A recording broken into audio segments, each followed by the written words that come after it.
দেখুন, কলকাতাতেও পালিত হলো গঙ্গা দশেরা। বাবুঘাটের আরতি বন্দনা ঘাটে পালিত হলো মহারম্ভে এই উৎসব। এদিন বহু মানুষের সমাগমে অনুষ্ঠিত হলো গঙ্গা পুজো ও আরতি।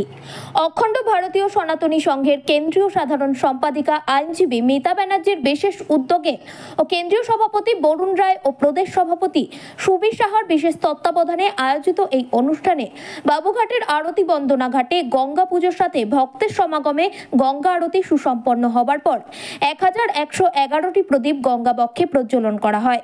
এরপর প্রায় 1000-এর বেশি ভক্তদের মহাপ্রসাদ বিতরণ করার কর্মসূচি পালিত হয় এই সংঘের অন্যান্য সদস্যদের সহযোগিতায়।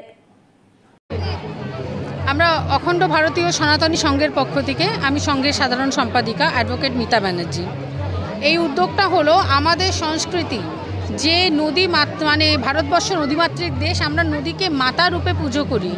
মা গঙ্গা ব্রহ্মার কমণ্ডলু থেকে বিষ্ণুর পা এবং শিবের জটা থেকে আমাদের মধ্যে এসছে। মা গঙ্গা আমাদের ভারতীয় সংস্কৃতির মতনই পুরনো, আমাদের ঐতিহ্য, আমাদের ধরোহর মা গঙ্গা। মা গঙ্গা বলে যে আমাদের আদি সনাতন ধর্ম ছিল, আছে এবং থাকবে। মা গঙ্গা দিয়ে মরাও বয়ে যায়, মা গঙ্গা দিয়ে পুজোর ফুলও বয়ে যায়, মা গঙ্গা দিয়ে এখন আমরা প্রদীপ জ্বালাবো সেটাও বয়ে যাবে।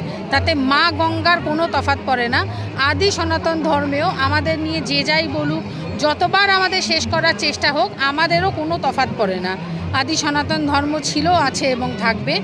আমরা আমাদের মতন সকল মানুষ যারা আদি সনাতন ধর্মকে মানে, পালন করে, প্রচার করে, প্রসার করে, তাদের সবার হয়ে আজকে এখানে এসে মা গঙ্গায় 1111টা প্রদীপ জ্বালাচ্ছি। এখানে সকলের ভোগ খাওয়ার ব্যবস্থা করেছি আমি ব্যক্তিগতভাবে, এবং এখানে আমাদের সংঘের পক্ষ থেকে আমরা সবাইকে বলবো, যতজন আছেন সবাই একটা করে অন্তত প্রদীপ, আমরাই প্রদীপের ব্যবস্থা করেছি, আপনারা এখানে প্রবাহিত করুন আপনাদের পিতৃপুরুষের উদ্দেশ্যে। যেই পিতৃপুরুষ তলোয়ারের জোরে সালোয়ার পরেনি, আমরা জেজিয়া কর দিয়েছি, আমরা ট্যাক্স দিয়েছি, কিন্তু আমরা হিন্দুই থেকেছি এবং আমরা হিন্দুই থাকব। শেষে আমরা এটাই বলতে পারি যে আমরা শ্রীহরি বিষ্ণু মহাদেবকে মাথায় রেখে এটাই বলবো, মহাদেব কাল হারো, কষ্ট হারো, দুঃখ হারো, দারিদ্র হারো, হর হর মহাদেব ভগবতে।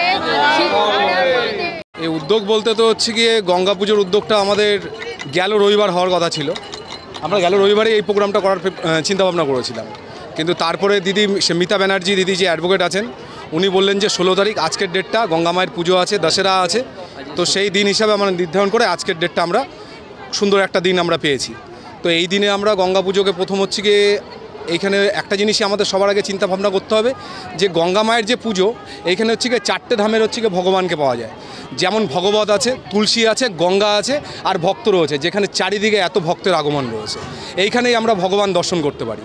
তো এইখানে এইটুকুনি বলার আছে। আর যে সমস্ত ভক্তরা এখন এখানে রয়েছে তাদের প্রত্যেককেই বলবো যে সনাতনী সমাজকে যেন আগিয়ে নিয়ে যায়। আমাদের অখণ্ড ভারতীয় সনাতনী সংঘ এই সনাতনীদের পক্ষে চলছে লড়াই, আগামীতেও চলবে। আর প্রতিটা ভক্তদের এই আশা করবো, আর ছোটো ছোটো ভাইদের কাছেও এই আশা করবো যে সনাতনী সমাজকে যেন আগিয়ে নিয়ে যায়। এই উদ্দেশ্যেই আমাদের এই প্রকল্প, আজকের দিনটা এই গঙ্গা পুজোর অনুষ্ঠান। ধন্যবাদ। হর হর মহাদেব, জয় বাবা আদিনাথ, জয় বাবা আদিনাথ।